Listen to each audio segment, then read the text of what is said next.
Assalamualaikum warahmatullahi wabarakatuh. Anda semua, ketemu lagi kita pada materi geografi di pertemuan kelima, yaitu lanjutan dari kompetensi dasar pengetahuan memahami konsep wilayah dan perwilayahan dalam perencanaan tata ruang wilayah nasional, provinsi, dan kabupaten kota.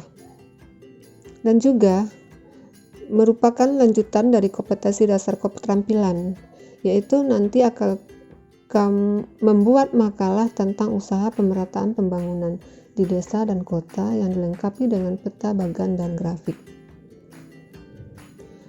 Tujuan pembelajaran yang akan dicapai dalam pertemuan kelima ini yaitu setelah mendengarkan materi ini melalui penayangan video pembelajaran, maka kamu dapat mengetahui tentang daya dukung wilayah.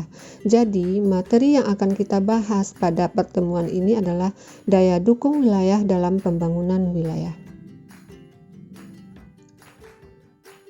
Untuk pertama kali yang akan kita jelaskan yaitu pengertian daya dukung wilayah.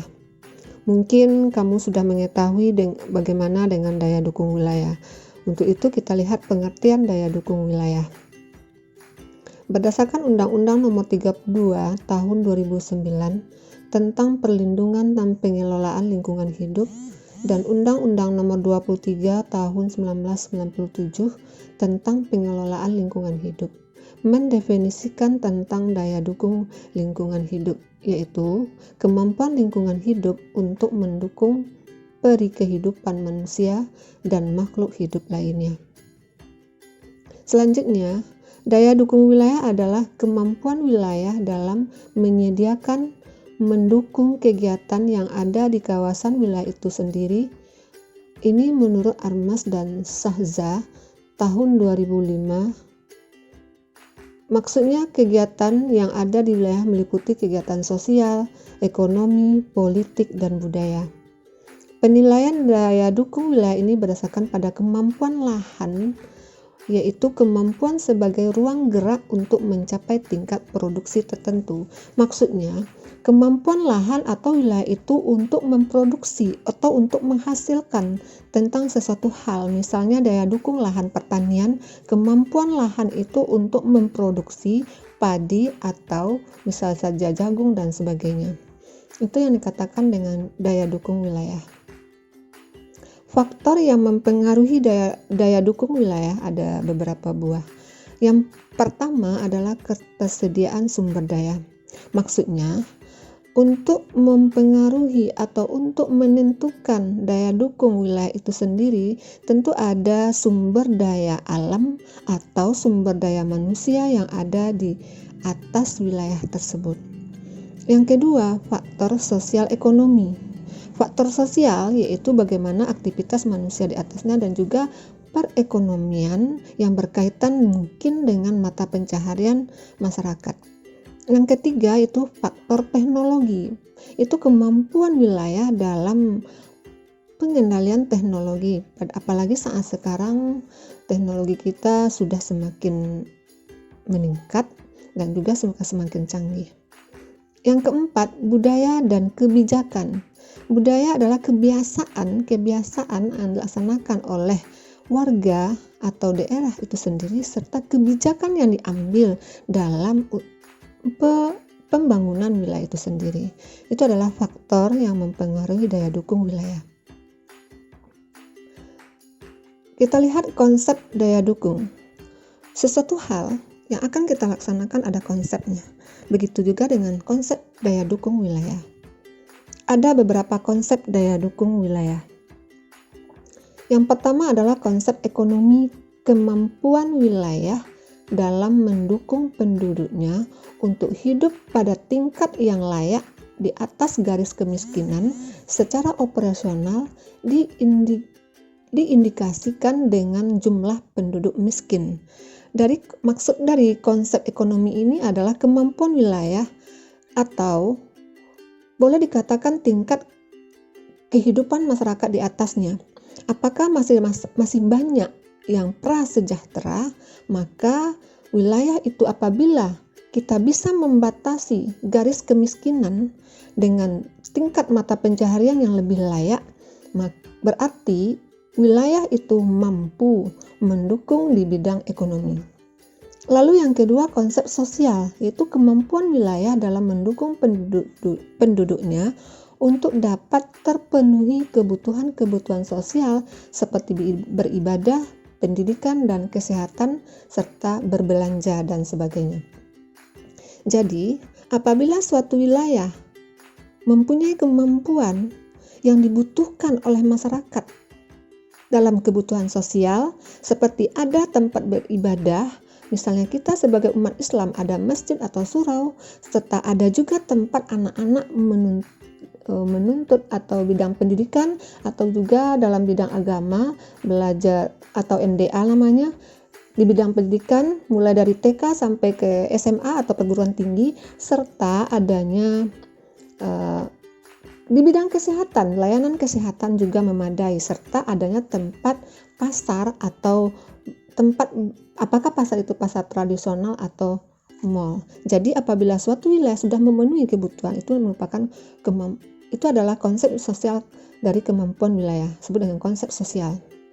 Yang ketiga adalah konsep pangan, yaitu kemampuan wilayah dalam menopang penduduk dalam mencukupi pangan. Konsep pangan ini adalah merupakan bahan pokok bagi kita, dan ini bisa kita kaitkan dengan areal pertanian. Apabila suatu wilayah mampu memenuhi kebutuhan pangan, dan kita di materi pembelajaran desa kota, kita akan membahas nanti tentang bagaimana keadaan desa dan bagaimana keadaan kota. Dan desa merupakan hinterland dari kota karena memenuhi kebutuhan pangan atau bahan mentah dari wilayah desa. Nah, konsep pangan, kemampuan wilayah itu dalam menopang wilayah dalam mencukupi pangannya itu sendiri. Yang keempat adalah konsep papan, itu adalah permukiman serta areal pemenuhan kebutuhan pemukiman pada masyarakat itu sendiri. Yang kelima, konsep lingkungan. Ini berkaitan dengan lingkungan hidup, dan kita sebagai masyarakat harus mengelola lingkungan hidup kita supaya sehat, bersih, sehat, dan tidak tercemar. Yang keenam yaitu konsep mobilitas, yaitu pergerakan penduduk. Bisa saja pergerakan bidang ekonomi, bidang kebudayaan, dan sebagainya. Yang ketujuh, konsep tata ruang. Nah, ini materi kita sebelum materi daya dukung, yaitu tata ruang. Bagaimana cara mengelola ruang supaya ruang itu tidak tercemar. Daya dukung wilayah dalam pembangunan wilayah. Menurut Muta'ali tahun 2012, daya dukung wilayah untuk lahan pertanian, pemukiman, fungsi lindung, dan ekonomi adalah sebagai berikut. Yang pertama, kategorinya itu daya dukung lahan pertanian. Jadi menurut Muta'ali ini ada beberapa lahan sebagai daya dukung. Pertama adalah daya dukung lahan pertanian. Daya dukung lahan pertanian di sini merupakan kemampuan suatu lahan dalam memproduksi hasil pertanian untuk memenuhi kebutuhan pangan di suatu wilayah. Kemampuan daya dukung lahan pertanian ini dapat diketahui melalui perbandingan antara luas lahan yang ada dengan jumlah petani. Data yang diperlukan untuk mengetahui daya dukung lahan pertanian adalah luas, jumlah penduduk, lahan panen, kebutuhan pangan per kapita per tahun, dan produksi lahan rata-rata per tahun. Untuk itu, untuk menentukan mampu atau tidaknya daya dukung lahan pertanian, kita bisa memakai rumus ini, yaitu daya dukung lahan pertanian dapat dihitung dengan LP per PD per KFM per PR. Maksudnya, absen yaitu daya dukung wilayah pertanian. LP adalah luas lahan panen.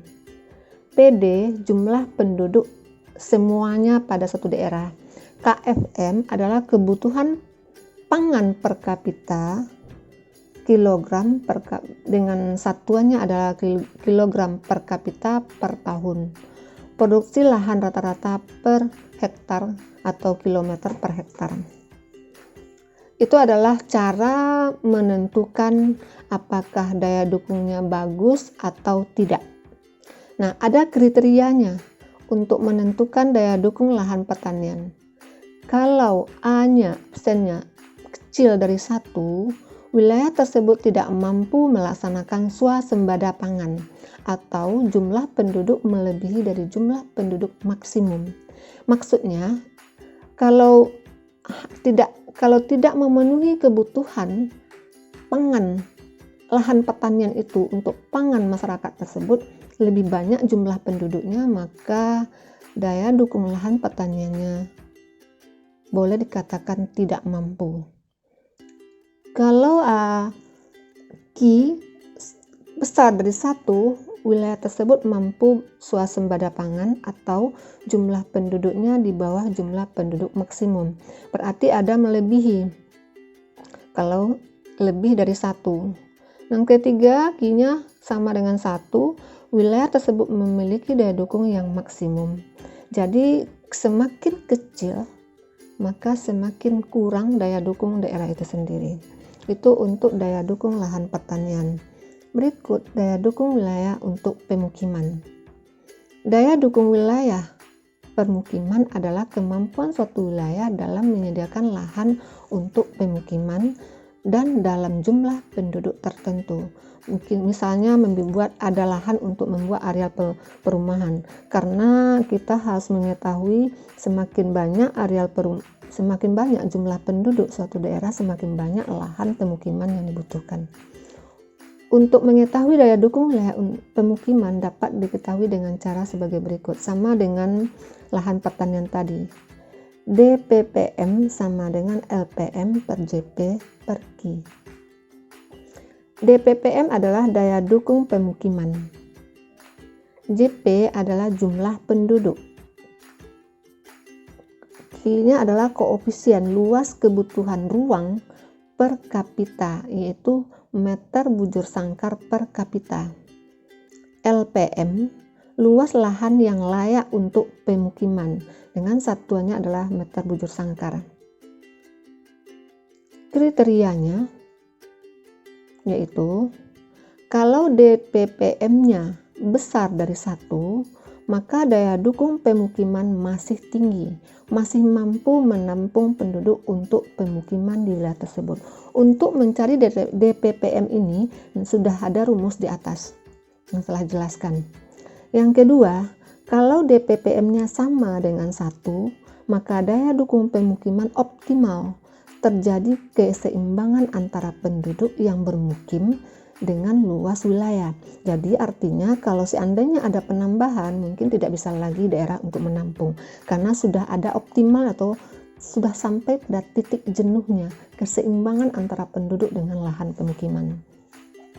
Nah, kalau DPPM-nya kecil dari 1, daya dukung pemukiman rendah, yang artinya wilayah tidak mampu lagi menampung penduduk untuk bermukim. Nah, kalau kita lihat daerah kita, kalau kota Pariaman atau kota daerah Sumatera Barat ini mungkin masih banyak atau daya dukung pemukimannya masih tinggi. Sementara daerah kota-kota besar seperti Jakarta, sebetulnya daya dukung pemukimannya sudah rendah. Berarti jumlah penduduk lebih banyak dibandingkan luas pemukiman. Sehingga kalau daerah itu dipaksakan untuk membuat area pemukiman, mungkin berakibat fatal terhadap daerah itu. Karena dengan banyaknya area pemukiman, lahan tertutup sehingga air yang meresap ke dalam tanah semakin kurang. Apabila air meresap ke dalam tanah semakin berkurang, maka air tanah tidak akan ada lagi, atau peredaran atau siklus air tidak berlangsung, dan daerah kita merupakan daerah pantai, maka terjadilah intrusi air laut. Kalau intrusi air laut berlangsung, maka tanah bisa lapuk dan daerah itu bisa turun atau berada di bawah permukaan laut. Selanjutnya, daya dukung fungsi lindung. Daya dukung fungsi lindung adalah kemampuan suatu kawasan dengan berbagai penggunaan lahan dalam menjaga keseimbangan suatu wilayah tertentu. Maksudnya, ada daerah untuk fungsi lindung, melindungi wilayah dari bencana alam, bisa banjir dan sebagainya. Kalau tidak ada wilayah lindung atau boleh dikatakan hutan lindung, maka akan terjadilah bencana alam pada daerah itu. Berdasarkan keputusan Presiden nomor 32 tahun 1990 tentang pengelolaan kawasan lindung. Kawasan lindung adalah kawasan yang ditetapkan dengan fungsi utama melindungi kelestarian lingkungan hidup yang mencakup sumber alam, sumber daya buatan, dan nilai sejarah serta budaya bangsa guna kepentingan pembangunan berkelanjutan. Penggunaan lahan suatu kawasan dalam mengetahui daya dukung fungsi lindung untuk menjaga fungsi agar tetap seimbang. Jadi artinya daerah fungsi lindung harus ada supaya melindungi semuanya, misalnya melindungi dari bahaya kelestarian lingkungan, dari sumber alam, sumber daya buatan, nilai sejarah, serta budaya bangsa. Jadi makanya ada daya dukung fungsi lindung. Untuk mengetahui daya dukung fungsi lindung, maka rumusnya adalah DDL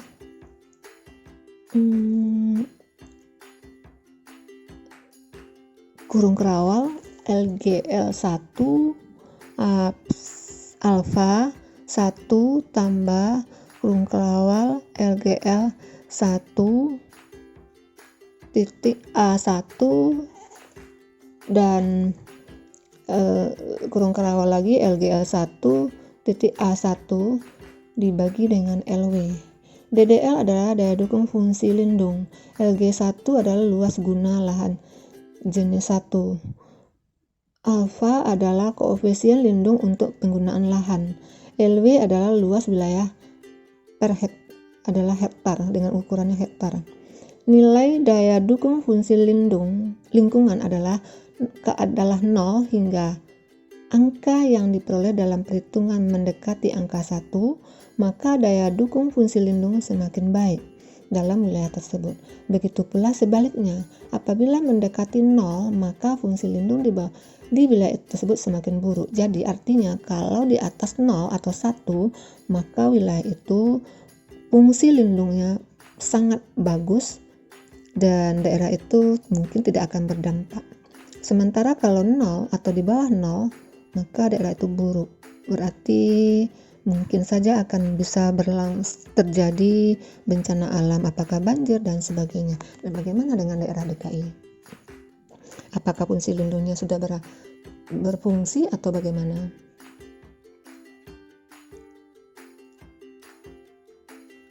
Yang keempat yaitu daya dukung ekonomi wilayah.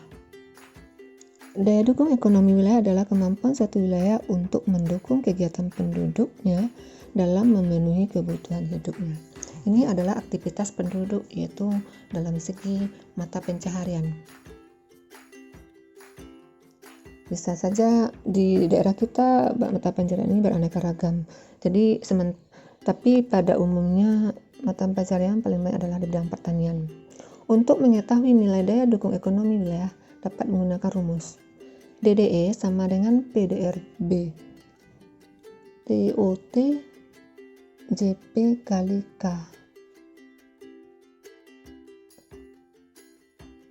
per JP kali K. DDE adalah daya dukung ekonomi wilayah. PDRB TOT produksi domestik regional bruto, jumlah penduduk. JP adalah jumlah penduduk. K adalah konsumsi penduduk per kapita RP. Kriteria daya dukung wilayah ada sebagai berikut. Kalau DDE-nya lebih dari 1, potensi ekonomi wilayah masih mampu untuk mendukung kebutuhan dan konsumsi penduduk. Mampu mendukung kebutuhan dan konsumsi penduduk. Kalau DDE-nya kecil dari 1, potensi ekonomi wilayah sudah tidak mampu mendukung kebutuhan ekonomi dan konsumsi penduduk.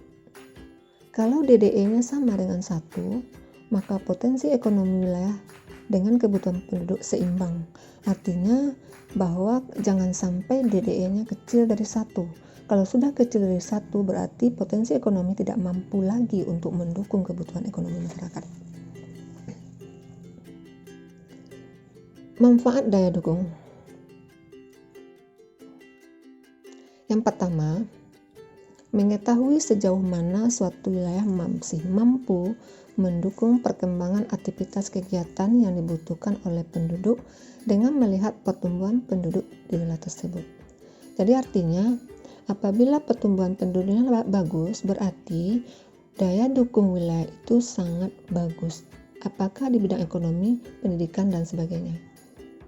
Yang kedua, manfaat adalah memberikan informasi kepada para perencana atau pihak lain yang akan mengembangkan potensi wilayah. Maksudnya, supaya mereka yang punya modal bisa mengembangkan wilayah itu dengan adanya daya dukung wilayah, dengan mengetahui daya dukung wilayah bahwa daerah ini masih bisa dijadikan sebagai areal pemukiman dan sebagainya. Yang ketiga, menjadi alat untuk mensosialisasikan dan mengembangkan tingkat kesadaran berbagai pihak tentang perlunya menjaga lingkungan. Artinya bahwa kita harus menjaga kelestarian lingkungan kita supaya jangan tercemar. Kalau sudah tercemar, berarti daya dukung wilayah kita sudah menjadi rendah. Untuk itu harus kita peduli terhadap kelestarian lingkungan kita. Demikianlah materi ini kita bahas, yaitu tentang daya dukung wilayah. Dan nanti di akhir atau setelah proses video pembelajaran ini selesai, akan ada tugas atau kuis yang akan diberikan kepada kamu semua. Silakan kerjakan nanti pada double folio dan kirim ke classroom. Kalau seandainya kita tatap muka, maka serahkan ke sekolah nanti, tapi kalau seandainya kita daring, tetap kerjakan di double folio dan kirim ke classroom. Terima kasih. Wassalamualaikum warahmatullahi wabarakatuh.